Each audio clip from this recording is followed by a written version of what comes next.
Social media और दुनिया, पूरे दुनिया के मीडिया अब पीछे पड़ चुके हैं अर्लिंग हालैंड के, क्योंकि एक मैच अगेंस्ट आर्सेनल जहां पे वो एकदम से क्या बोला जाए, पॉकेट हो गए थे, जहां पे सलीबा ने उनको कुछ करने नहीं दिया। हाँ, ये बात तो हो सकता है क्योंकि लास्ट सीजन आपने इतने सारे गोल मारे हैं, वहां पे अगर कोई ऐसा एक मैच जाता है जहां पे आप एक शॉट अटेम्प्ट ही ना करो तो फिर मीडिया तो क्वेश्चन करेगा ना, तो फिर सोशल मीडिया में तो आपको लेके मीम्स आएंगे ना, आना ही है। अब इसको लेके भी बात करेंगे, मैनचेस्टर यूनाइटेड ने जिस तरीके से मैच निकाला अगेंस्ट ब्रेंटफोर्ड, उसको लेके भी बात करेंगे। चेल्सी ने जिस तरीके का परफॉर्मेंस किया है उसको लेके भी बात करेंगे। बट चलिए सबसे पहले बात कर लेते हैं Manchester city Arsenal versus Manchester city का जो मैच हम लोगों ने देखा। देखिए, ये तो मानना ही पड़ेगा ना कि माहरेज का शायद आपके पास फिर भी एक सब्स्टिट्यूशन आपके पास है, रिप्लेसमेंट आपके पास है, बट आपका Kevin De Bruyne, Bernardo Silva और गुंडोगान, इन तीनों प्लेयर्स का कोई रिप्लेसमेंट या फिर इवन सब्स्टिट्यूशन भी अभी पेप गार्डियोला के पास नहीं है। केविन डी ब्रुयना का रिप्लेसमेंट आना तो पॉसिबल है नहीं। बर्नार्डो सिल्वा मिडफील्ड पे जो एनर्जी प्रोवाइड करते हैं, जो डिफरेंट डायमेंशन प्रोवाइड करते हैं, वो भी नहीं है। रॉड्री नहीं थे, रॉड्री मैनचेस्टर सिटी के बैकबोन जैसे हैं, वो अपना पूरा मैनचेस्टर सिटी का जो डिफेंसिव स्ट्रक्चर है ना वो रॉड्री से ही बनता है, तो वो भी नहीं थे। कोवासिच इज अ फैंटास्टिक मिडफील्डर। अब ये तो मतलब कंट्रोवर्सी है कि उनको रेड कार्ड हो जाना चाहिए था, नहीं था। आई डोंट थिंक कि वो रेड कार्ड होता, ज्यादा हार्श हो जाता, but still Kovacic is a good midfielder. But Gundogan जिस तरीके का गोल स्कोर कर सकते थे, गुंडोगान का सबसे बड़ा जो एक उनका जो खूबी था कि वो मिडफील्ड में खेलते हुए भी वो पेनल्टी बॉक्स के अंदर घुसते और गोल करके आते थे, तो वो कहीं ना कहीं मैनचेस्टर सिटी मिस कर रही है। क्योंकि आप अगर देखो लास्ट सीजन जितने भी सीजन गुंडोगान खेले हैं, गुंडोगान ऐसे बहुत सारे मैचेस जिताए हैं जहां पे स्ट्राइकर्स कुछ कर नहीं पा रहे थे, जहां पे विंगर्स इफेक्टिव नहीं हो पा रहे, और गुंडोगान के जो बॉक्स के अंदर रन होता है ना वो बहुत इंपॉर्टेंट होता था सिटी के लिए।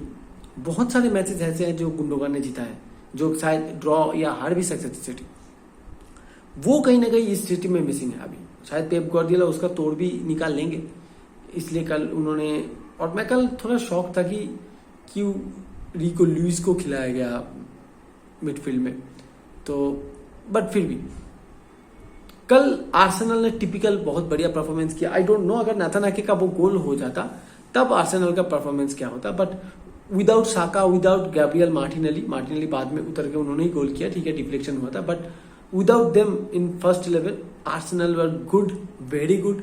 डिफेंसिवली वैसे भी आर्सेनल अभी सॉलिड हो चुके हैं। अब अर्लिंग हालैंड को लेके अगर हम बात करें, देखिए ये तो प्रॉपर है, जब तक मैनचेस्टर सिटी अच्छा नहीं खेलेगी अर्लिंग हालैंड गोल नहीं कर पाएंगे। अगर 36-38 गोल्स लास्ट सीजन उन्होंने जितने भी गोल दागे, दैट्स ओनली बिकॉज सिटी का जो सिस्टम है, जिस तरीके से सिटी अपना अटैक बनाते हैं, द सिस्टमेटिकल वे वो अटैक क्रिएट करते हैं, चांसेस बनाते हैं, और अर्लिंग हालैंड के लिए जिस तरीके से डी ब्रुयना और बर्नार्डो सिल्वा बॉल सजा के दे रहे थे, वो कहीं ना कहीं सर्विस थोड़ा बहुत अभी लास्ट 2-3 मैचेस में हालैंड को नहीं मिल रहा है। अब ये भी सवाल खड़े हो रहे हैं कि क्या हालैंड सिर्फ एक टैप इन मॉन्स्टर है? I don't think so.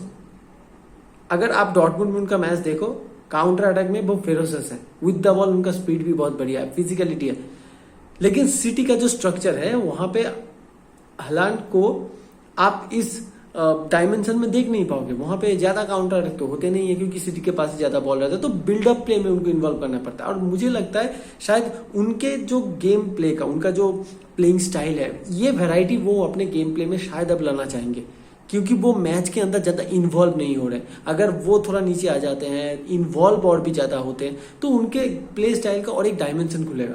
और वो सिटी के लिए भी अच्छा होगा, उनके लिए भी अच्छा होगा, क्योंकि अगर कल के जैसा मैच कभी कभी आता है जहां पे एकदम से टाइट मार्क हो चुके हो आप, आपके पास बॉल नहीं आ रहा है, तो आपको दूसरा कुछ चीज करना होता है, वो है कि आप असिस्ट कर सकते हो गेम प्ले में।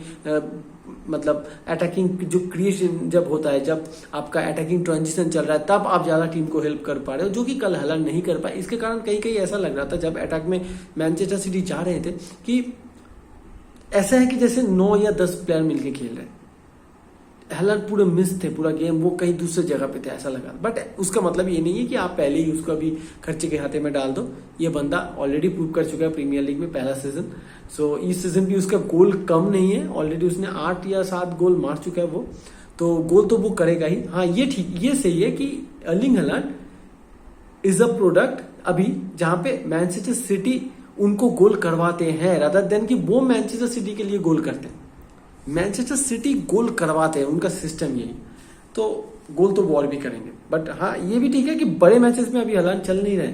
लास्ट सीजन भी बहुत सारे बड़े मैचेस में उनका गोल नहीं था, डिसाइसिव मैचेस में, फाइनल्स पे भी नहीं था। अब आते हैं मैनचेस्टर यूनाइटेड ने जिस तरीके से मैच जीता अगेंस्ट ब्रेंटफोर्ड अपने घर के मैदान में, ओल्ड ट्रैफोर्ड में।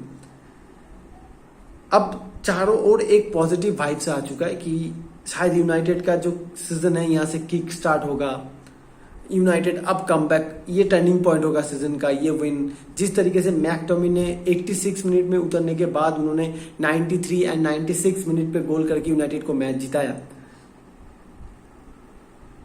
सच बताऊं, एक्चुअली ये देख देख के तो मैं बहुत साल हो गया ना कि इस तरीके के विनर्स, फर्गी टाइम वाले विनर्स मैनचेस्टर यूनाइटेड डालते हैं, करते हैं वो मुझे मालूम है। बट ठीक है, 3 पॉइंट आए हैं, बहुत ही हार्ड फॉर 3 पॉइंट आए हैं, but I am still worried about the identity of the team.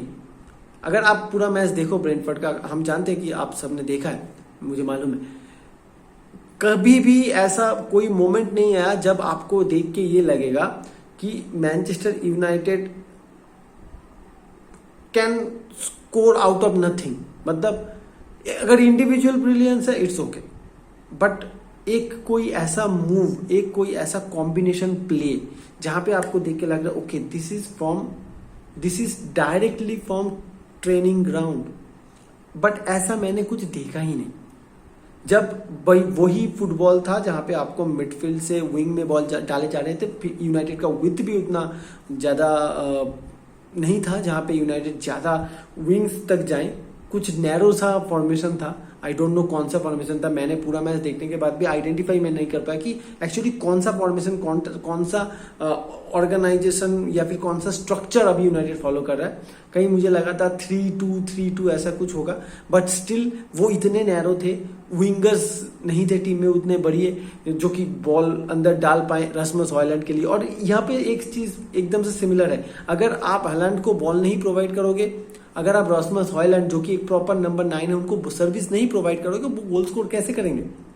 तो विंगर्स का काम वही होता है ना कि वो अपना अपॉर्चुनिटी बनाए अपने स्ट्राइकर्स के लिए, जो कि यूनाइटेड नहीं बना पा रहा था। फिर भी रॉसमस हॉयलैंड का प्रेजेंस जो है, क्योंकि वो फिजिकलिटी, वो लंबे चौड़े हैं, वो भाग सकते हैं, स्प्रिंट उनका बढ़िया है। और सबसे बढ़िया है कि जो प्लेयर बहुत ऐसा रेयर देखा जाता है कि जिसके पास अच्छा स्प्रिंटिंग एबिलिटी भी है और वो बॉल होल्ड करके गोल, अपने अटैकिंग गोल के तरफ अपना पीठ दिखा के भी वो बॉल रिसीव करके होल्ड अप प्ले भी कर सकते। तो रस्मस हॉयलैंड दोनों ही काम कर सकते हैं। सो इन फ्यूचर ये तो और डेवलप करेगा, बट अभी यूनाइटेड उनको प्रॉपर सर्विस ही नहीं प्रोवाइड। अगर हम लोगों ने देख पाया कि चैंपियंस लीग मैच में अगर आप उनको सर्विस देते हो वो गोल करके देंगे आपको। But the way United on the match, जिस तरीके से 90 मिनट यूनाइटेड ने खेला, कहीं पे भी मुझे देख के ये लगा नहीं कि यूनाइटेड वर कॉन्विंसिंग एनफ। वो नहीं खेल रहे थे अच्छा फुटबॉल, ये मानना है हम सबको। अभी एरिक टेन हैग को ये आइडेंटिफाई करना है कि मेरा फर्स्ट 11 क्या है। हाँ मालूम है टोटल बैक लाइन ही अलग है, बट हैरी मैगुआयर तो देख के तो अच्छा लगा कि चलो मैगुआयर डोमिनेटिंग परफॉर्मेंस कर रहे हैं डिफेंस में। उनको देख के लग रहा है कि ओके हाँ डिफेंस मुझे संभालना है, ये एटीट्यूड उनके अंदर था। अगर ऐसा रहा I have no problem with Harry Maguire, but कितने दिन, ये बड़ा सवाल है। Mason Mount was the best player still. और दो चीज को लेके मुझे अभी तक तो जवाब मिले नहीं और इन फ्यूचर मिलेंगे कि वो भी मुझे पता नहीं है।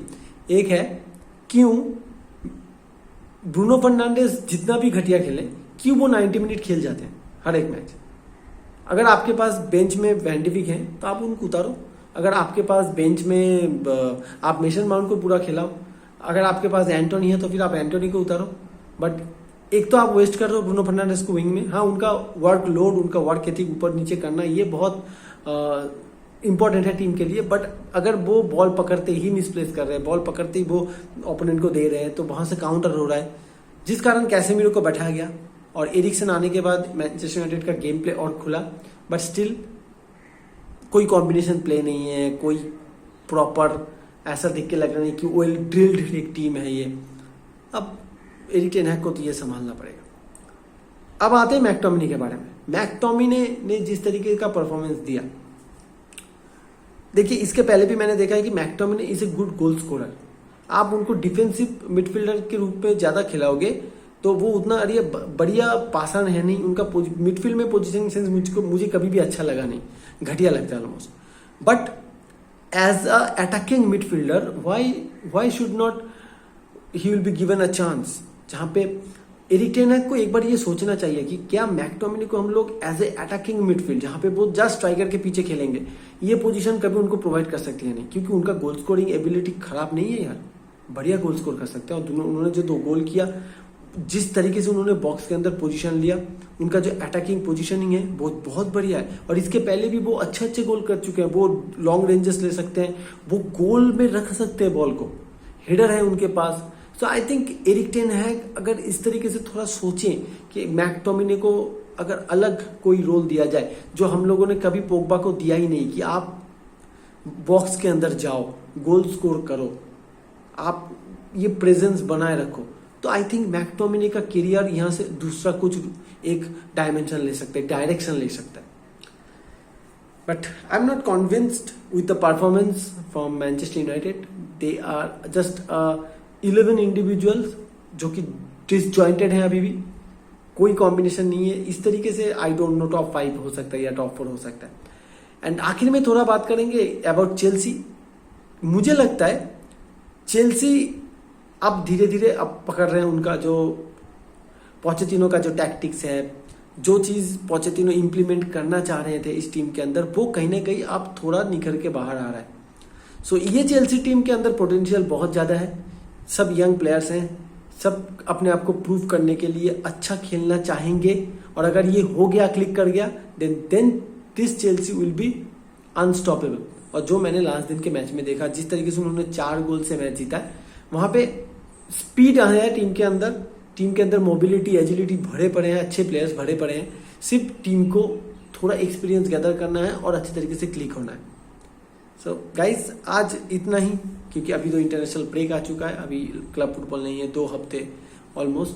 सो देखते हैं इंटरनेशनल ब्रेक में कौन से बड़े बड़े मैचेस हैं, उनको लेकर फिर बात करेंगे नेक्स्ट वीडियो में। तब तक के लिए बाय।